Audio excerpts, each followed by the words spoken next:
Yanvarın 23-də Bakıda və Abşeron yarımadasında havanın dəyişkən buludlu olacağı, tutulacağı, əsasən yağmursuz keçəcəyi gözlənilir. Milli Hidrometeorologiya Xidməti bildirir ki, şimal-qərb küləyi əsəcək, temperatur gecə 2 dərəcə şaxtadan 1 dərəcəyə qədər isti, gündüz 4-8 dərəcə isti olacaq. Naxçıvan ərazisində arabir bəzi yerlərdə qar yağacaq, temperatur 0-7 dərəcə şaxta olacaq.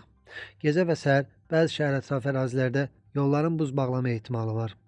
Azərbaycanın bir çox rayonlarında hava yağmursuz olacaq, lakin gündüz dağlıq rayonlarda qısa müddətli qar yağacaq. Bəzi yerlərdə duman gözlənilir, mülayim qərb küləyi əsəcək.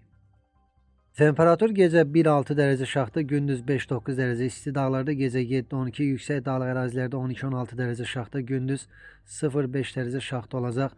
Gecə və səhər bəzi dağlıq və dağətəyi rayonlarda yollar buz bağlayacaq. İstənilən hava şəraitində hər birinizə xoş əhval-ruhiyyə arzu edirik.